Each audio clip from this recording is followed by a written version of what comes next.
cases, what was the issue? Like the main problem was, suppose we had a group of philosophers, and if suppose they had to take like let's say two forks. Okay, one philosopher will be will be requiring two fork. Okay, to eat the rice bowl. So what happened was basically uh, if suppose it was a sequential way of you can say entry of the philosophers, then there would not have been problem, because one philosopher would have taken the two forks, eaten the rice bowl, then once it is done he would put back the fork in the table so that other philosophers can you can say consume the rice bowl using the fork. Okay, so this was okay in terms of you can say philosophers which are coming in a serial way. That means they're not coming together. Then later, what happened was we saw a case, like we saw basically a kind of issue. If suppose the philosophers are coming in, you can say one after another. That means they are coming together. Then what was the challenge or the problem? We have already seen that part also. If suppose there was one situation, this was a problem. So we had a situation. Let's say P0 is a philosopher and takes fork F0, correct? But P0 needs how many fork? F0 and F1. Okay. So how we are saying F0 F1? Because see, this is the arrangement. Okay. So there are five P0 forks, spoon, that means bowl, F0 and F1. Okay, similarly, P1 will be picking two fork, F1 and F2. P2 will be taking two fork, F2 and F3. P3 will be taking two fork, F3 and F4. So in that way, that means every philosopher to eat the rice, he will take two of its fork. Okay, but the problem occurred basically say P0 has entered the system, fork F0. For P0 could take the second fork because philosopher needs two fork. So before he could take the second fork, before he could take the fork F1, P1 enters. That means P1 will initial execute this part of the process, and finally P1 will be picking the one which P0 was supposed to take. So as a result, what will happen in this situation? As a result, P0 has to wait. P0 has to wait.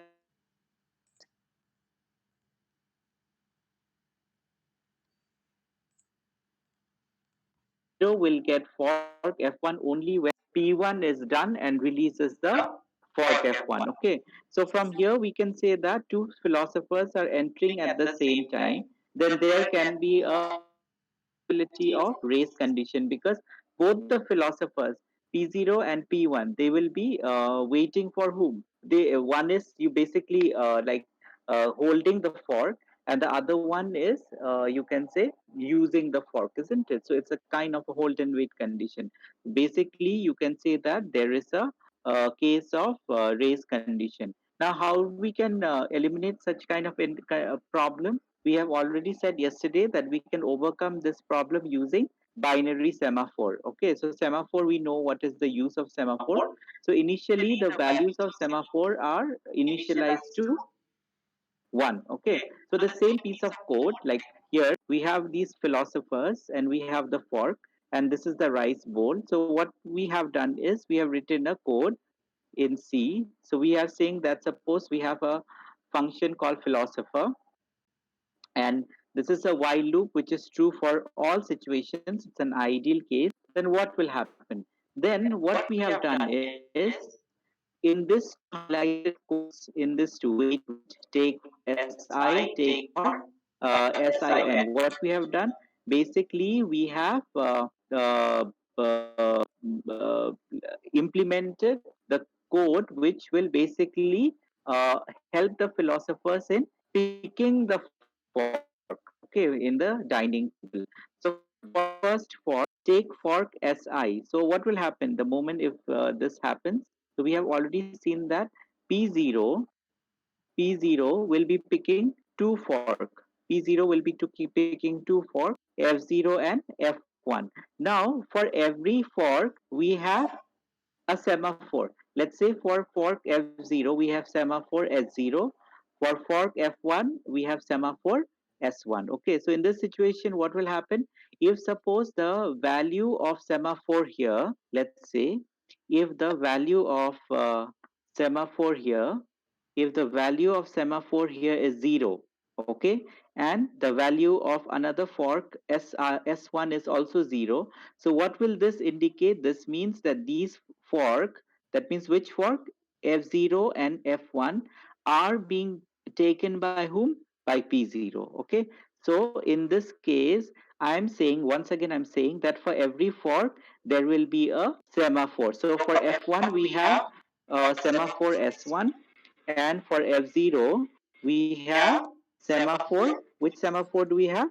S0. Okay. So initially, the value of semaphore is 1. That means when the forks are not being used, the value of semaphore is what? 1. When like they are not being used, no process has taken the fork or no philosopher has taken the fork from the dining table. The moment the process P0 takes the fork F0, so the value of the semaphore S0 will change from 1 to 0. Okay, so the value of semaphore will change to from 1 to 0. So what will this mean? This will mean that fork F0 is already taken by some process and it is not available. Similarly, next time, next code, it will execute this code. Take fork Si plus 1 modulo n. Okay, so how will it be executed? Si plus 1, isn't it? So how will this be executed? Si, what is the value of I is 1, isn't it? This is the next fork, so this is 1. Okay, 1 plus 1, sorry, this one, no, plus 1. Okay, then what do we have? Modulo n. So modulo n, how many? What is the value of n here? N means total number of you can say forks, okay, or process. So how many number of forks are there total? Five, no? One, two, three, four, five. So here we will have five. Okay. So what will be this s? S will be equal to what? So s will be equal to, then again we can use this one. 1 plus 1 is how much? 2. Okay, 2 modulo 5, correct? So again is equal to s. So what is 2 modulo 5? What will this give me? This will basically give me what? This will basically give me the remainder. Okay, this should have been sorry, I value should be 0. Okay, why 0? Because we are using for this process, no? So this one should be same as I, so this should be 1. Okay, so 1 modulo 5 is what is 1 modulo 5? 1 modulo 5 will be 1. Okay, so what will this mean? It will mean that initially for the first one, this line of code, what will this mean? It will mean that it is taking which fork? It is taking fork F0 for this one. Okay, whereas for this one, if we execute, it will take which fork? F1. How is it taking F1? We have seen here. Okay, we have to use this logic. I plus 1. I value, how will we know? Depending upon which process number it is. So here process number is what? 0. So that's why the value of I is 0. So 0 plus 1 is 1. 1 modulo 5 is how much? 1, because it gives us the remainder. So we are getting fork number 1. Okay, so similarly next time what will it do? Now it has to eat, because two forks are available, so it will eat the bowl of rice, and then it will be able to have it. Okay,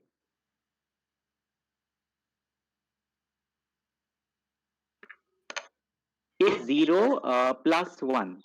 It's 0 plus 1 modulo 5.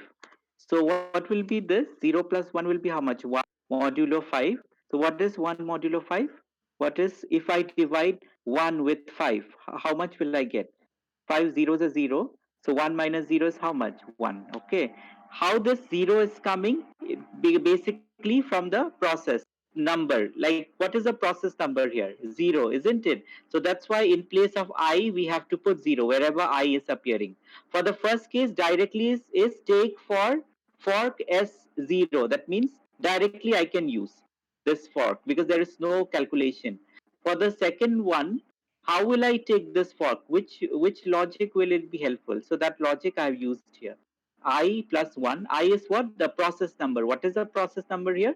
0. So 0 plus 1 is 1. Modulo n. N I have said what? Total number of, you can say, forks. So how many forks are there? 1, 2, 3, 4, 5. So that's why it is 5. So 0 plus 1 is 1. 1 modulo 5 is how much? 1. So that's why I'm taking for 1. That is F1. Okay, so once I will eat using these two forks, I'll eat the bowl of P0 will eat. So once it is done, what it has to do? It has to put back those forks, isn't it? So how will it put back? So again, it will call this function. Put fork I. Which fork? I. So what is I here? It will be same as fork number. So what is this one? 0. So it will be 0. That means the first fork F0 will be put back into the table. Then again, I have to put this also, this fork also, which the philosopher has taken. So how will it take? Same logic I will use. Okay, same one. Put fork, the same one. I plus 1 modulo n. So I is how much? 0, because we are doing for process number 0. So 0 plus 1 modulo 5. So how much will it be? 1. That means F1 I have to put back. So that way. Again, same thing. Next time also I will be doing the same thing again. For P1, what I will do, it will enter here. This is the entry section of the code. So first of all, it will execute. So let us try to understand again this part also. What will it try to execute? So wait, take fork si. So take fork si. So I'm saying take fork si. Okay. So I. What is the value of I here? What is the value of I here? We are doing for which process? Process number 1. So it will be 1 here directly. Okay. Because depending upon process number, we have to do. So it's equal to, so there is no calculation directly. The first set I can assign. So this is what? Fork 1. So philosopher will take this fork, this spoon. Now every philosopher will need two spoons. So it has to go for the second spoon. So how will it decide? We have another code here. What is the code? Take fork, take fork, S I plus 1, isn't it? But I, what is the value of I? Which process we are speaking about? P1. What is the process number? 1. So in place of I, we have 1 plus, okay, so 1 plus 1 modulo n. And what is the value of n? 5, because 5 number of forks are there. So what will I get if I evaluate this one? So take fork, which fork number I have to take? So take fork S. Okay. So 1 plus 1 is how much? 1 plus 1 is 2. So 2 modulo 5. So 2 modulo 5. So what is 2 modulo 5? I have to calculate the remainder. So this will be equal to take for S. Okay. So 2 modulo 5 is how much? We have to divide 2 with 5. So what will be the remainder? It will be 2. So I have to take which fork? That means fork number 2. Okay, so P1 will take this one using this code. And how will it take this fork? We have another code written, which is this one. Okay, so it'll take the next fork. Then it will eat. So this is basically the code for the process where it enters the critical region. So it will eat. So once it's done, it has to exit from the critical region. So this is the exit code. So how will it exit? It will put back again the forks in the table. So how will it put back? Same logic only. We have taken wait fork. Here we'll take put fork. Which fork? I. So what is the value of I here? What is the process number? 1. So the first fork has to be put. Then next one is again I'll put the second fork. So same logic, whatever how I have taken, that way only I have to put it back. Same logic. So I plus 1 modulo n.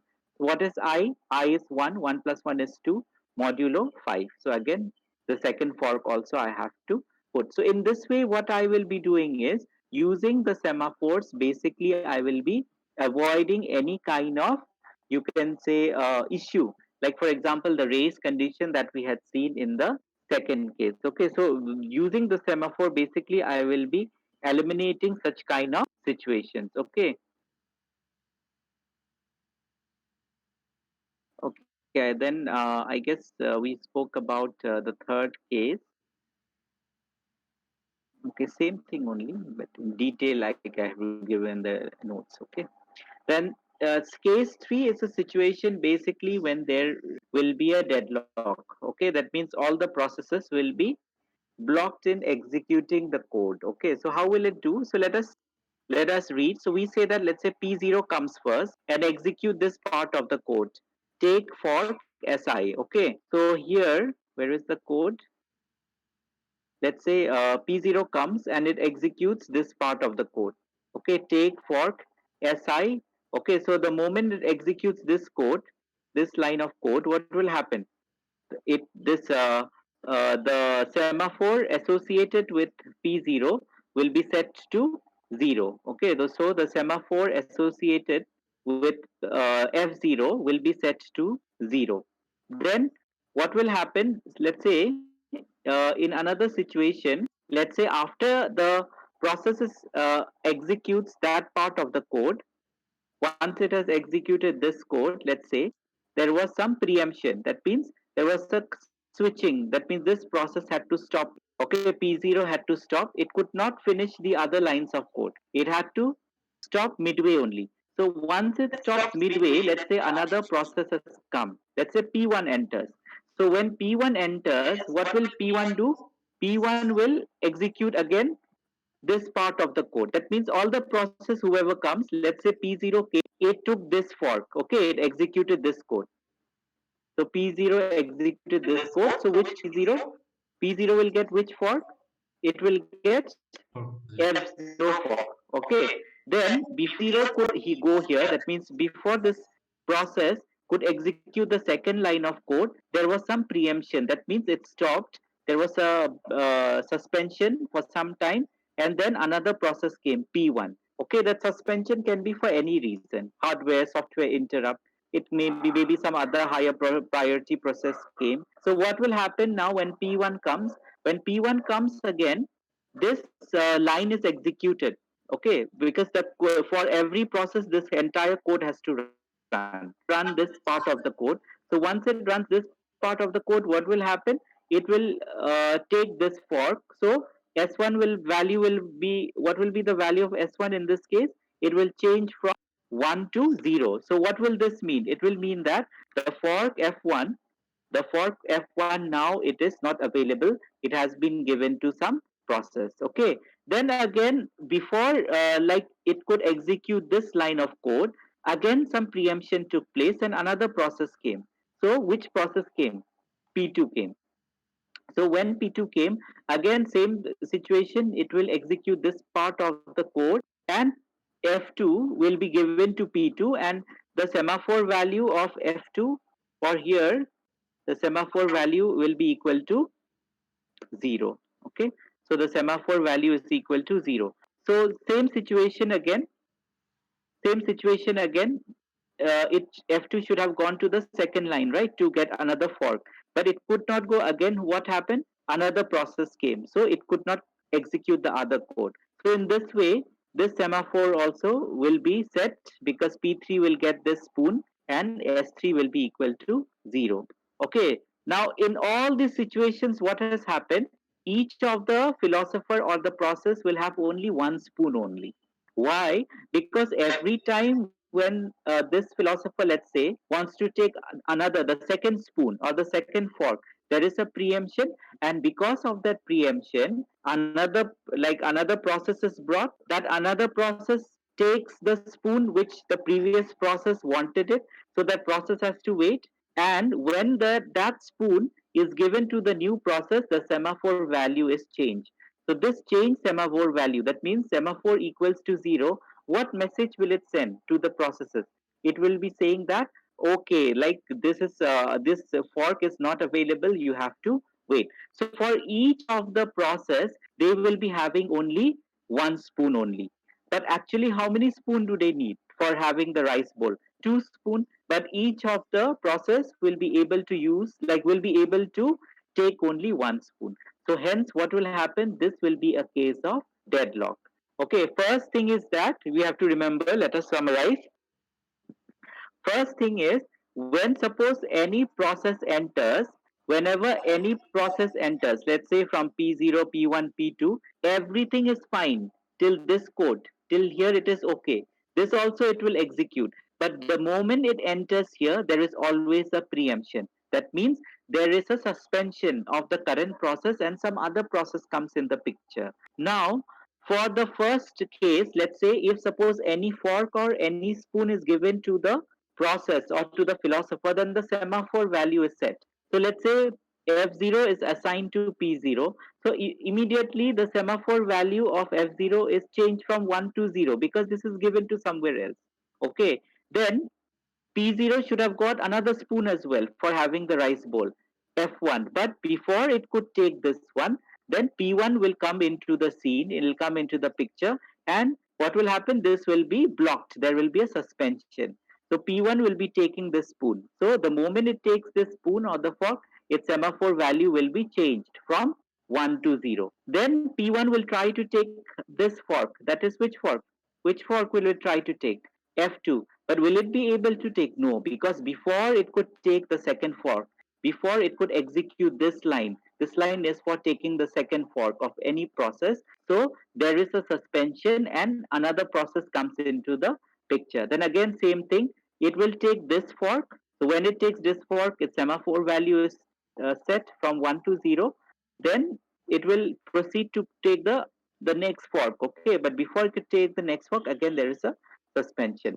So in this way, all the philosophers are having one fork only, and they're waiting that another fork should be available. But will they be able to get another fork? No. Why? Because every fork is available to some other process or to some other philosophers. And how will they know? They will check whether the fork is available or not. How will they know? They will check the semaphore value. So all will see that semaphore is set to 0. Like P0, if it tries to get this fork, so it will check what is its semaphore value. Oh, semaphore is value 0. That means this fork is not available. Okay, then similarly, P1 will try to get F2, but F2, will it get? No. How will it know? It is not there because semaphore value is 0. So in this way, all will be waiting in a circular wait kind of fashion, and this condition basically gives rise to a deadlock situation. That means there is no, you can say, a possibility that we can stop this one. So all will be waiting for one for each of the philosophers. Okay. So this is a situation of deadlock. Okay. Now, till here, this deadlock situation, is it clear?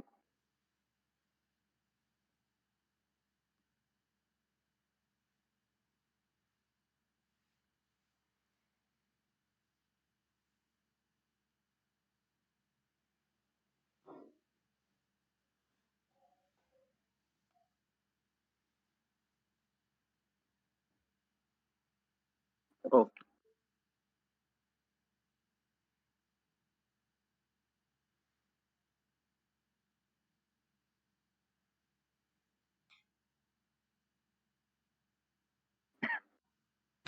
okay, fine. Okay, I will summarize it later once again. Okay, so how we will be able to overcome such kind of situation? Okay, this deadlock situation. So this, there should be some kind of solution to this one, right? So that's what I have said here. How to resolve such situation? Okay, so what we can do is everything will be same. Okay, in the table that we had made, if you look here, like I am saying that P0 will need two fork, right? Fork 0 and fork 1. So semaphore will be for each fork will be same only, like the numbering. Okay. So for fork F0, semaphore is S0. For fork F1, semaphore is S1 in that way. All right. So we have seen that after making such arrangement, a deadlock situation took place whenever there was a context switch. That means whenever there was a switch between the processes in between. isn't it? When that entry section was being, you can say, executed, the second line, so another process would come. Then how to resolve such kind of situations? Because in, you can say, multi-programming, there is always a context switch. Okay, parallelly things have to go on. So in real time also these things work. So how to overcome? So what we have to do is, till the first like four process, that means till this part, so I'm making it green, till this part of, you can say, arrangement of semaphore with respect to process, it will be okay. But in the last part, that means in the last part of the philosopher or of the process, we have to swap the semaphores. Okay, in the last part of the process, we have to swap the semaphore. What do I mean by swapping the semaphore? That means, look here, every time, how is the pattern? P0, if P0 is there, how we should pick the fork? F0 and then F1. That means semaphore will be S0 and S1. Second time, if the process is P1, okay, then how will we pick the fork? S1 and then S2. Then if it is P2, how will we pick the fork? S2 and S3. That means it is following a kind of a sequence. Similarly for P4, for the last one, how will we do? S4 and S0, isn't it? From diagram also, if we go, we can see it is in the same order. Look here, P0, how will it pick the fork? F0 and F1. P1, how will it pick the fork? F1 and F2. So similarly, semaphore also has to be like that. S0, S1. P1 also, S1 and S2, P2, S2 and S3. So in that way, it will be there, okay, in the table. So to overcome this deadlock, what we have to do is, whenever there is a case of context switching, that means whenever we are designing a kind of dining philosopher's problem, or whenever there is a parallel processing of processes, then the first thing we have to remember that in order to avoid deadlock, we what we can do is, for the last philosopher, I will reverse. That means S0 I will put it here, and S4 I will put it there. So look here, this table, how will it look like now? So to resolve this one, what I have done, for P0 it's same, it's okay. For F0, F1, P1, F1, F2, P2, F2, F3, P3, F3, F4. But P4, it will not pick F4 first. What will it pick first? F0. And then it will pick F4. So in the last case, in the diagram, what will happen? How is it picking every time? It is going like this: F0, F1, then F1, F2. But for the last case, what will it do? It will not pick F4 first. First, what it will pick? F0, and then which one it will pick? F4. So that how we will do for this process P4. Programmatically, we have to do it. Okay, in the C code, we have to make modification. We have to keep a condition here, if else condition, that let's say, if suppose the semaphore, let's say, the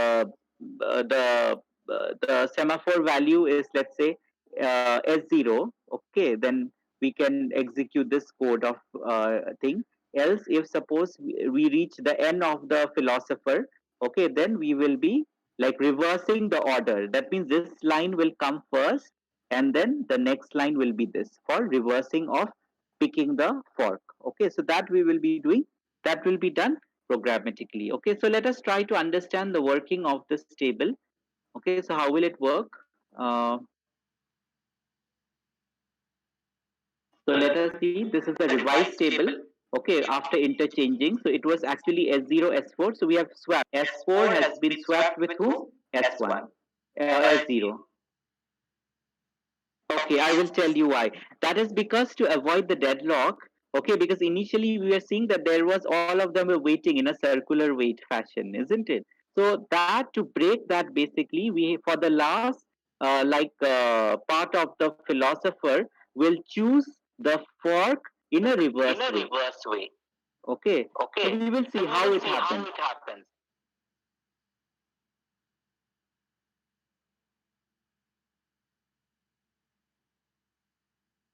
Yes, I'll come to that. How will it stop the deadlock? Okay.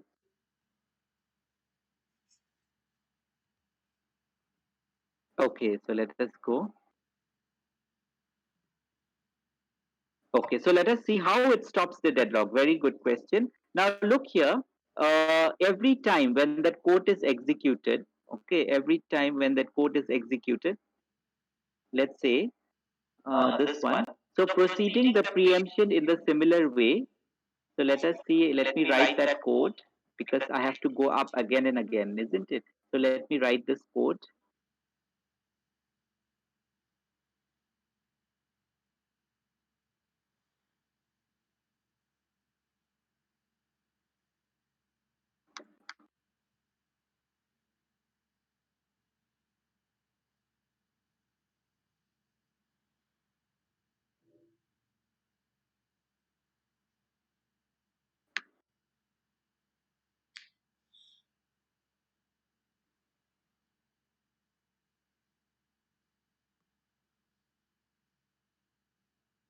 Okay, so let us see. This code will be same for first four processes, that is P0, P1, P2 and P3. For the last process, the only difference in the code will be in this part. That means for the last process of the code, this line will come first and then this line will be coming second. Why? Because otherwise, if there is context switching of processes in between, then we will be facing a case of deadlock. So how will this be done? So let us see. Let's say now suppose for the first one, let's say for P0, okay, this is which fork number F0. Okay, so for fork F0, what will happen? We will take this fork, that is F0. So before we take this fork, what we have to do? We have to set the semaphore value for how much? We have to set the semaphore value to 0. Okay, then it is taken. Now there is a context switch. There is a context switch. So P0 should have executed this line in order to take this fork. Which fork? F1. Okay. But before it could take this fork, what happened? P1 came and P1 took this fork. So in this situation, what will happen is P1 will take fork F1. So the semaphore value for S1 will be changed from 1 to 0. What will this mean? This will basically mean that whenever semaphore value is 0, that means that resource is not available. Here fork is the resource. So that resource is not available. So what has happened here? P0 wanted fork F1. But what is the semaphore value of this one? 1, because it could not take. And now if it wants to take also, will it be able to take? No. Why? Because P1 has taken that resource and has changed the semaphore value of that resource from 0 to 1. Okay, so sorry, from 1 to 0. Okay, so that is the problem. Now P1 wants to take another fork, that is F2. Okay, but before it could take F2, what has happened? Some preemption took place and another process came P2. So P2, what did it do? It executed this line of code and it has taken this fork to itself. So what will happen? P1, before it could take this second fork, P2 came and it took the second fork. So the semaphore value of this one will be changed from what? 1 to 0. So the moment it is changed to 0, it will mean that that fork is no longer available. So P1 has to wait. So semaphore value by default is what? 1 only when resources are, you can say, not there. Okay, or don't write the semaphore value because they are not available anymore. Okay, no need to write for this part. The next part is P3.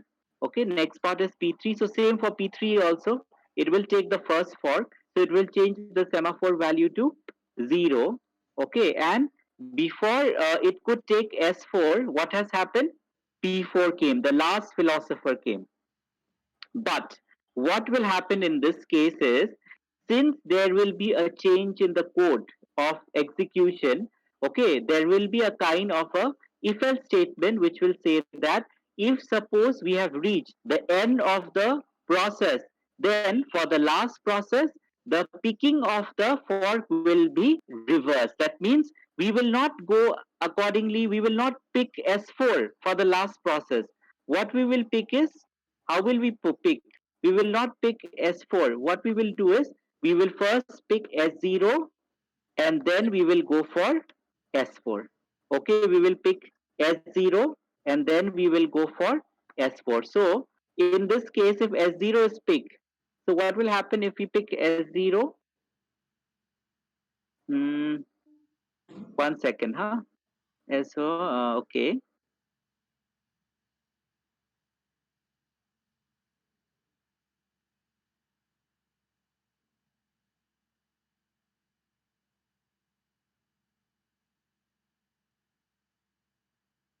Remains. So P3 shall be able to execute and set S4 to 0. Now P3, okay, execute. 1 second, huh? Somewhere I made an error.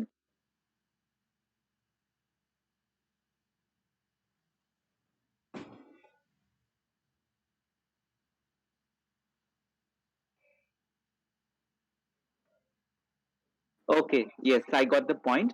So what will happen is, in this case, let's say P3, all the semaphore values are set to 0. Which semaphore values are set to 0? This one is set to 0. S1 is set to 0. S2 is set to 0. S3 is set to 0, and P4. Will P4 be able to execute? Will P4 be able to execute? No, it will not be able to execute because that first fork is given to which process? The first process. So this one is also 0. So P4 initially will not be able to execute, isn't it? P4 will not be able to execute. After we have reversed, P4 will not be able to execute. But which one is free? Which one is free? S4, because all others have been taken. S0 is taken, S1 is taken, S2 is taken, S3 is taken, but S4 is not taken. So what will happen in this case is we can roll back, we can go here. So what we can see is P3 has the spoon with him, S3, isn't it? P3 has the spoon, the fork with him, S3, the F3, the fork F3. So if suppose F4 spoon is given, P3 has the spoon, this one, okay, all right, it has already been given, but F4 is like open, it is not allocated to anyone, it is a free resource. So if suppose S4 is given to P3, then what will happen? Let's say if suppose we have set the semaphore value to 0, then what will happen? P3 will be able to execute. Execute means what? It will be able to get the fork and it will eat the rice bowl. So P3 will eat the rice bowl, it will eat using the eat function. Then once it has done the eating part, it will place back those forks. Which fork it will place back? F3 and F4. So the moment F3 and F4 are placed back, so what will happen then in that case? The moment F3 and F4 are placed back, what will happen to that case? Then the S3 value will be changed from 0 to 1. That means what? S3 and S4 now are available as free, you can say, resource. So if S3 and S4 are available, how we can do that? So now P3 shall be able to execute the put back statement, meaning S3 and S4 values reset to 1, and we shall be able to release the process P3 from the critical section. Now going backward, P2 will set P2 will set S3 value. So S3 is now free. S2 is like given to P2, but S3 is free. So we will set, it will be like going here. So we will set this one again from 1 to 0. So once if we set this one, that means these forks are allocated to whom? P2. So now P2 also will be able to eat. That means it will be able to enter into the critical section. Once it is done, once it has eaten, so what it will do? It will put back the spoon into the table. That means the semaphores will be changed its value. That means the resources are released. So this will be, its value will be changed from 0 to 1. Then again we go back.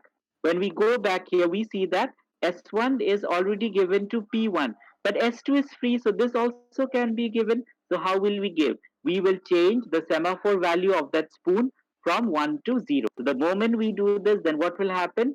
P1 will be able to execute the eat part of the code. That means it will enter into the critical section. P1 will eat the rice. Once it has eaten the rice, it will exit from the critical section. How it will exit? It will put back those spoon. So which spoon? F1 and F2. So once it will put back, then semaphore value again will be changed. That means this will be reset to 1 again, isn't it?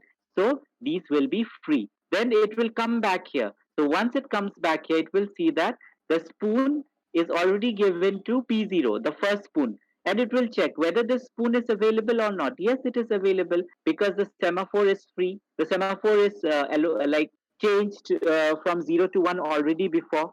So what will it do? Then we can change the semaphore value. So both these spoons will be available and this process will be able to eat the rice bowl. So once it is done, again it will exit from the critical section, change the semaphore value. Once it changes the semaphore value, what will happen? All these resources are free. So that means all the spoons are free. So at last, P4 will be executed. Okay, so accordingly, these will be set to semaphore value will be set to 0 initially, and then accordingly later once the P4 eats the rice, that means it enters the critical section, so it will put back the spoon again.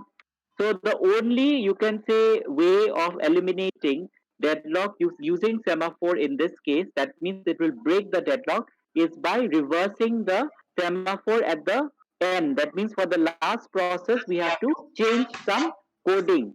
Okay, we have to use some if else statement there. That means if suppose we have reached the end of the philosopher, if we have reached the last process, then we have to swap the code. Okay, so this is how it will stop the deadlock. Is it clear how it will stop?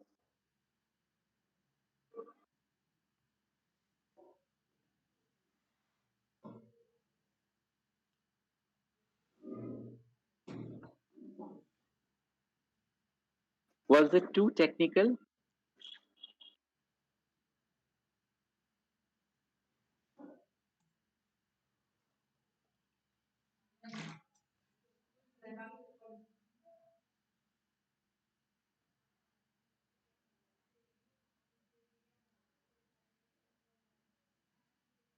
Okay, what about others?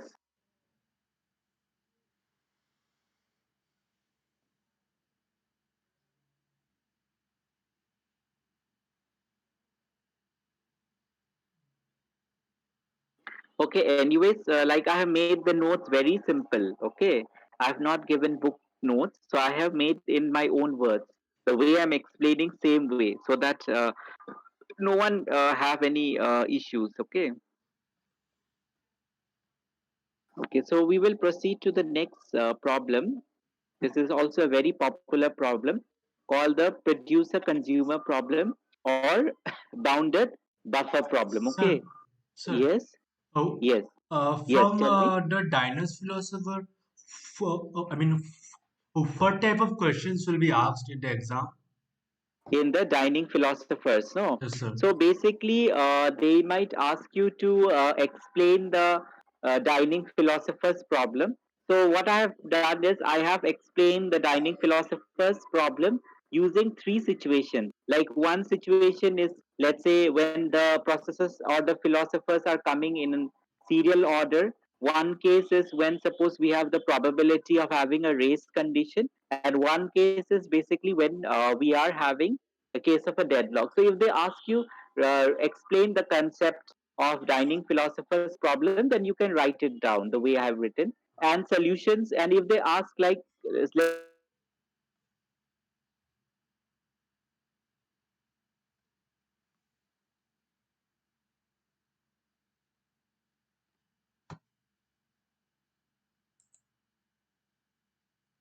then you can write it down the way I have written and solutions. And if they ask like explain the concept of bounded buffer problem, then you can write it down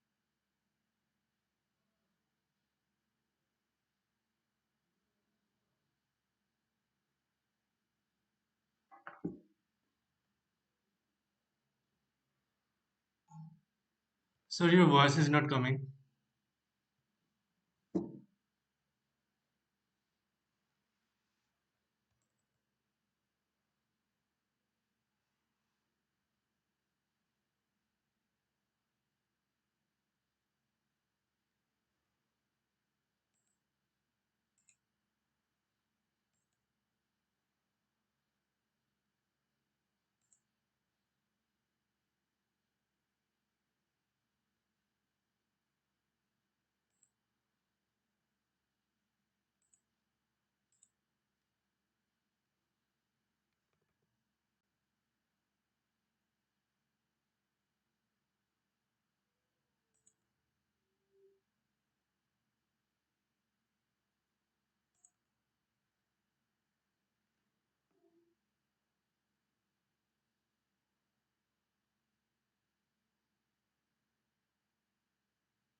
Nah.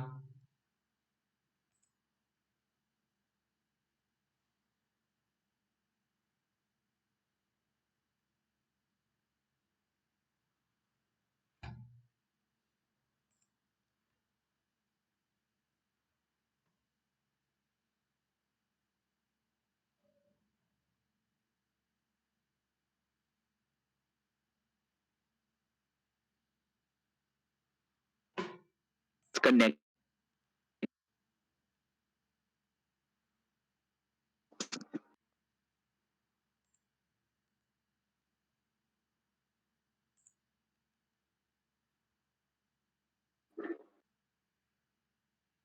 It's taking so long to load the screen.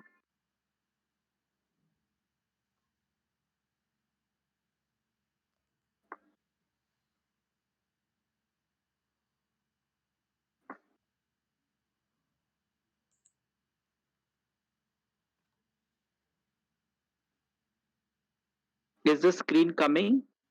No, sir, the screen is not coming. Okay.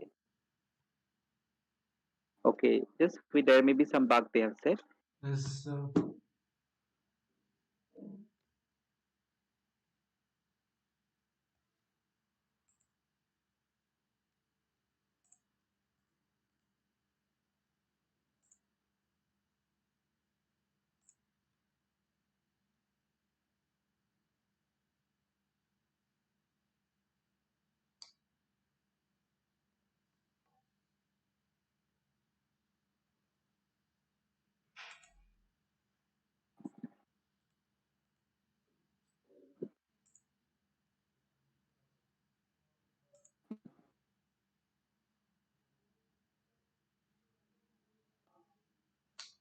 but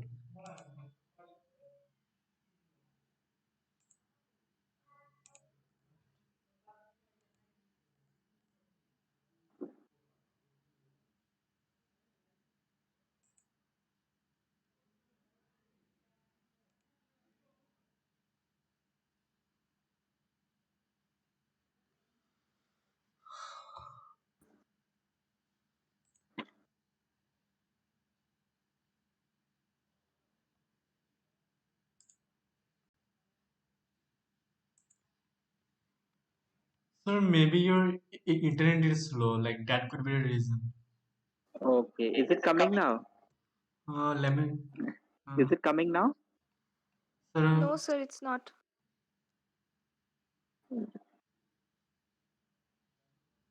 Just check now.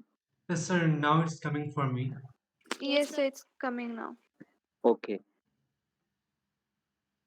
So let us go to the next topic, that is the producer consumer problem. So here, from the name itself, there will be two processes. One is producer, the one who will produce the item, and another one is the consumer who will consume, okay, take in the item, okay. Now, this is a cooperating process which will be there. That means producer and consumer both will be cooperating process. So we already know what is a cooperating process. It is a process which will be basically be sharing uh, certain thing between them. So here count is that common thing which is connected between producer and consumer. So it's a global variable which is shared between both the consumer as well as the producer. Okay. So how we are going to define this problem? So we have written a C code again. So let us say that count is initialized to zero initially. That means it's a global variable and its value initially is how much? Zero. Now I have written one function called producer. Okay, so this function will basically be responsible for producing certain item. Okay, every time. So let us take here, let's say for example, we are taking item P. So this is a variable which will be storing the production of any new item. Okay, so let us say that it's an ideal case and this loop will be running every time. So while the loop is true for any kind on any situation, so what we will do? So let us see what we will do. What we will do is we will produce an item. Okay, depending like every time when the loop runs. Now inside this while loop we have another loop. Okay, so what this loop is doing? This loop will basically be running up till n. So what is n here? What is n? So let us see from the diagram. N is nothing but the size of the buffer that we will be using here. So n also, the buffer also will be common to both the producer and the consumer, because it is in the buffer only, in the array that we will be maintaining.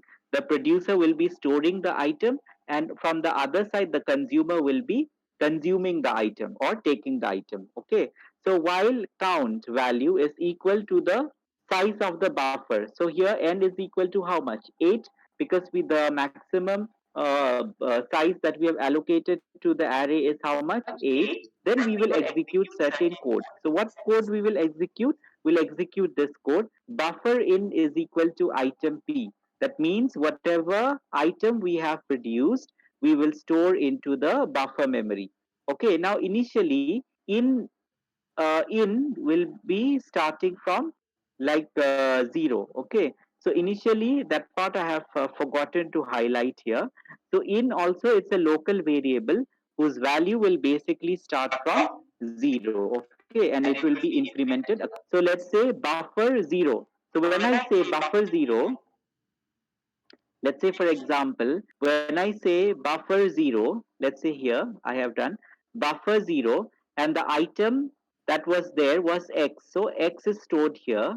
Okay, so not x1. Okay, so x1 is the data or the content which is stored inside item p. So what will this item p store in the buffer? What will item p? Item v का value कितना है x1. तो x1 जब यहाँ पे store होगा buffer zero का मतलब क्या है? बफर एक एरे है, बफर एक एरे है, बफर जीरो का मतलब क्या है? ये बफर है, बफर जीरो. सो इस लोकेशन में हम लोग कौन सा आइटम स्टोर कर रहे हैं? x1. So from this code x1 every time its value will like change, or sorry, not x1, this item every time the location will be changing. So initially at 0th location of the buffer, okay, that means the first location of the buffer, I am storing item p's value. And what is item p? Item p value is x1. So who will produce that? We have used a function here whose main responsibility is for the production of those items. Okay, so this function will basically be producing those items. Okay, then once it has stored in the buffer memory, once this x1 has been stored, once this x1 has been stored in buffer 0, that means in the first location, isn't it? So what will happen next? What will happen to the next code of instruction? We will execute this code. In is equal to in plus 1 modulus of n. So what is in? What is in? In is a local variable. And what was the value of in initially? What was the value of in initially? I said in was how much? 0, isn't it? Yes, very good, 0. So 0 plus 1. This one is coming from the code only. This one is coming from the code only. 0 plus 1 modulo n. 0 plus 1 modulo n. So 0 plus 1 modulo n. N का value कितना? 8, क्योंकि 8 number of you can say locations are there in this buffer. So 0 plus 1 is 1, and then mod of n. N is how much? 8, isn't it? Because 8 like locations are there. So what is 1 modulo 8? It is 1, because the remainder, if I divide 1 with 8, I get how much? 1. Okay, so now in was initially 0. So in has been incremented, and the new value of in is now what? 1. Okay, so the new value of in is 1. Okay, then next what will happen? After this line is executed, now we have to execute this line of code, this which is the count section. And remember that count is a global variable which is shared between two. Now when I execute this one, when I execute this line of code, count is assigned to count plus 1. So when I execute, generally programmatically, if I see from the high level language point of view, how will I execute? Count is assigned to count. But what is the value of count? I already said that count ka value kitna hai? 0. So this value will change from 0 plus 1. Count will be, the new value of count will be how much? 1. Okay. Now related to this, I have given one arrow here. What will this arrow, what this arrow is showing, or what this code is showing? This code basically, okay, so whenever we are executing assigned to count plus 1, how will the CPU execute? Okay, at the, you can say in the form of micro instructions, how will it execute? You must already be familiar with assembly language programming. So if I have to increment the value of count, how will it execute in the form of micro instruction? How will I do? First of all, I will load a register called, let's say, RP, random name I can give. Okay, I will load the register RP. In this register RP, I will first load the value of count. So count's initial value was how much before incrementing? How much was the value of count?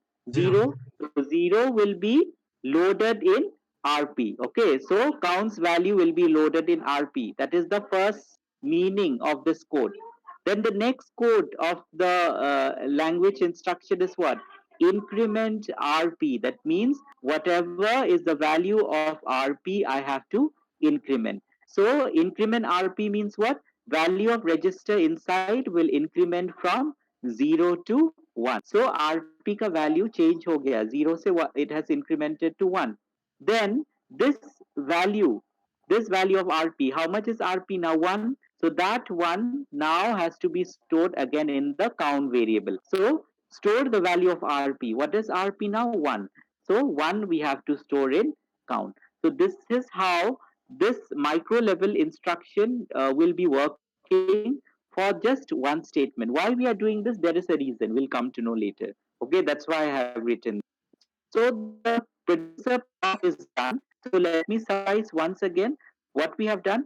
We have taken a global variable count, which is common to both consumer and producer. We have written certain code in C. Okay, so what will this code doing? One is the producer function. So this inside this function, basically we will be generating the item, and at the same time we will be accessing the location where whenever items are produced. That means suppose the next item I want to produce, so I cannot store anymore in zeroth location of the buffer. So it has to be one, isn't it? So that way I have to like point to the location as well where next value of item has to be kept. So let's say integer item p. So item p is a variable where basically the produced item will be stored. So I run a loop. So inside this loop, what do? I have a function which will produce the item. Okay. So let's say I produce an item, let's say x1. Okay. Now, after I produce the item x1, again there is another loop. What will this loop keep track of? This loop will keep track of the iteration that should be there. If suppose the production of item is taking, let's say, more than one time. Let's say if the production of item is taking place in a serial order back to back. Okay, 8 number of times. That means 8 items are produced. So I cannot just write 8 different codes, isn't it? For 8 production of item. For that, what I have to do? I have to run a loop. So I have kept a condition in the loop that if the count value, that means 0, okay, the moment it becomes equal to n, that means the limit of the buffer, okay, till that time I can iterate the loop till the condition is true. Okay, I can iterate the loop. Now the moment this thing is true, okay, what I have to do is, let us see what I am doing. So first thing is buffer in is equal to item p. What is item p? Again, I'm saying it's the variable where I'm storing the item which is being produced. Okay, so this item which was produced, which is inside the buffer, this is kept in the buffer memory in the array. How will I put buffer in? So in is what? In is a local variable of this function. So in initially will start from 0. So buffer 0 is equal to item p. What is item p here? Let's say x1. So x1 I will be storing in buffer 0th location. That means the first location of the array. Now once I have stored, so what I will do? I have to like point to the next available location. So how will I point? This code of the line will be basically helpful for pointing. So what I'll do, in is initialized to in plus 1. But what is in? 0. So 0 plus 1 modulo 8. That means the highest like the size of the array. So 0 plus 1 modulo 8 is what? It's 1. So in value is incremented to 1. The next code is again what?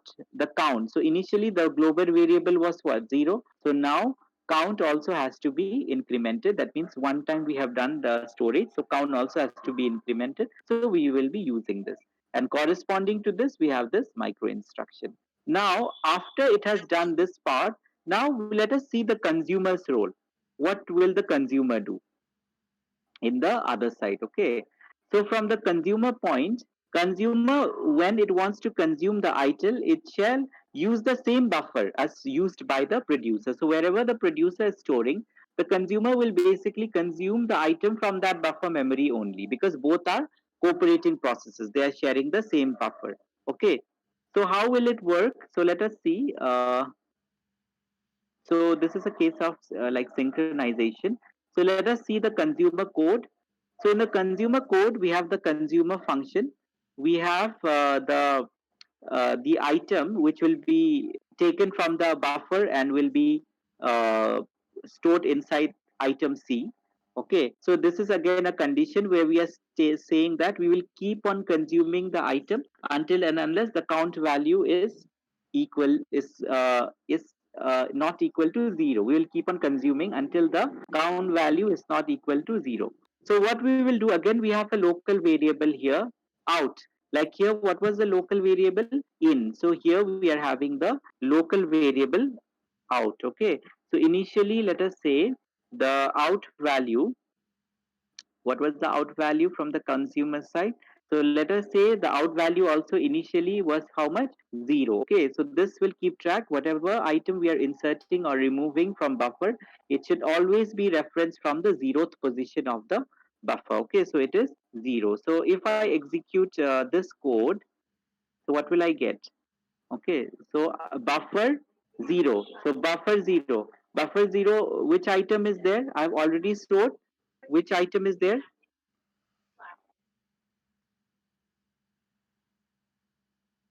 Why is there a after No, sir, which like just one? say a semicolon, like where's the semicolon after while?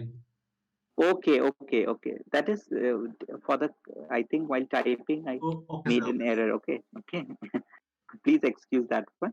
Okay, so now in this part, buffer 0. So what is there in buffer 0? Let us see. What is there in buffer 0? X1, isn't it? So so X1 will be stored inside what? Item C. So item C will get X1. Then out is assigned to out plus 1. So out is how much? 0.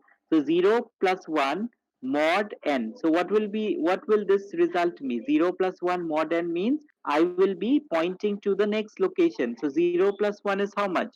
It's 1 modulo n. N is how much? 8. So how much value will I be getting? How much will be value? The new value of out will be how much? 1. Okay. Then what is the next instruction? Count is assigned to count minus 1. So once that item has been taken from the buffer memory, then what I should be able to do, I should decrement the count value, because now there is no more item. So one value it will be less. Okay, if I count the array, one value will be less. So same way, if I have to execute this kind of like code, so what I have to do in like how will it be represented in micro instruction level? I have to load a register, then I have to fetch the count value into the register, decrement the register value. That means I have to decrement the register value from 1 to 0. Then that new value of register I have to update in the count. So see, in C we have only one line of code, right? But in micro level instruction, for one code, how many lines of code we have to write? 3. And even the you can say the data structures used also are more. Okay, so this is how basically things work for a process which is in a synchronized way. for both producer and consumer. So this is a situation, it's a kind of a very ideal kind of situation. Like for example, producer has put, then once the producer finishes, then only the consumer will consume. Okay, so it's, there is so much good coordination or synchronization is there among them. There is no preemption. That means it's not that producer is executing the code, but immediately it doesn't like stops there and then consumer comes when the producer was executing. So that those kind of like issues are not there in these kind of cases. So this is one case where basically you can say there is a synchronization between both producer and consumer. Is the first case clear somewhat?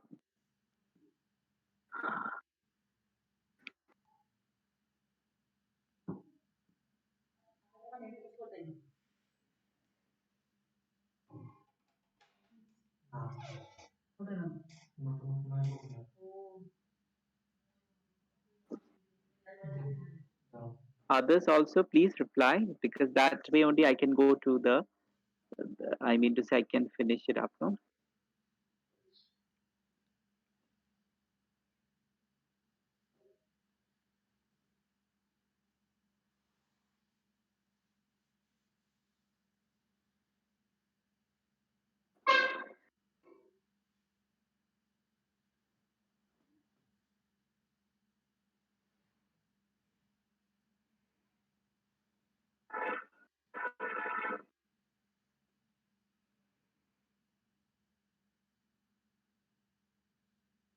Okay. Uh, so should we go to the next case today and also the solution, or at least discuss the case only, the next case, if the processes are not synchronized? Or was it too technical for today to go to do so many things?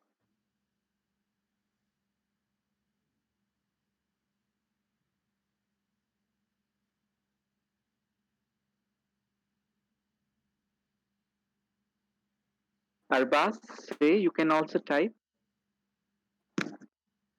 Shankanan, then Shankanan, you are not saying anything.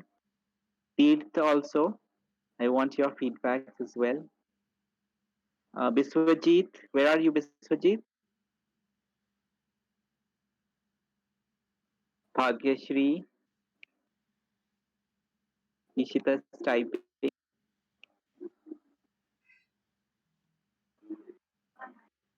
Can we discuss the other cases as well? Okay, Ishita, I think Rashi has reached the saturation point.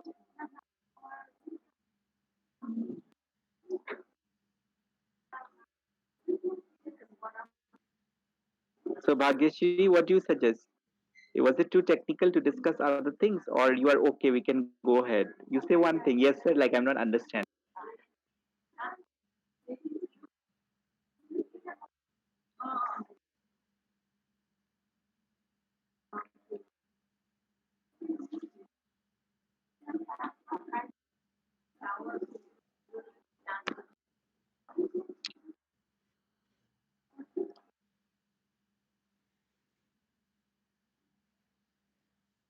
Shankanan and Viswajit, from your side, I'm waiting. Himanshu Ranjan also.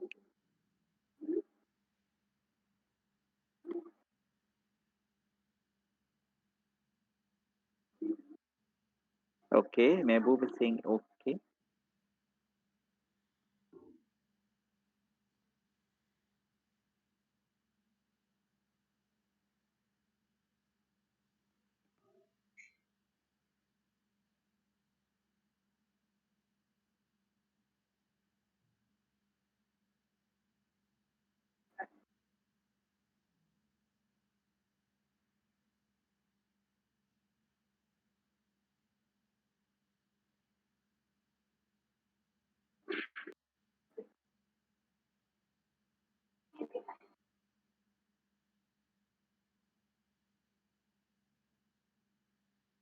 Mm, you can say it'll take, since it's contact switching, 25 minutes to half an hour till 6.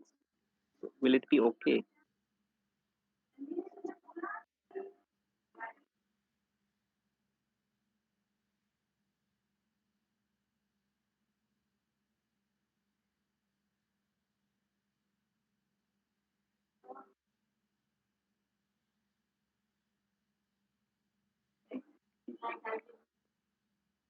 Biswajit, why you're not saying anything? Are you there or not available?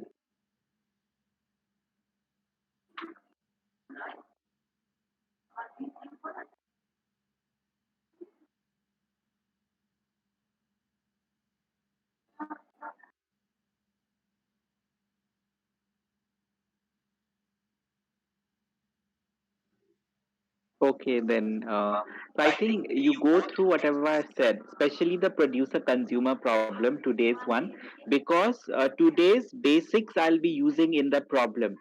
So I will not be going in depth, like what is happening. I'll just give an overview and go. Because today also in Dining Philosopher, there was a little bit of difficulty because the semaphore, how it is, the values are changing, isn't it? So those things are a little bit tougher. So hence you have to work, like you have to review before coming to class. And since us will be proceeding, the things will be more and more, you can say, interlinked with the previous classes. So hence the previous class knowledge is very, very much required in order to go for the other classes. So anyways, then I'll stop for today, and then we will connect tomorrow. Tomorrow I'll take a longer one because I have to finish this part. Okay. So okay then.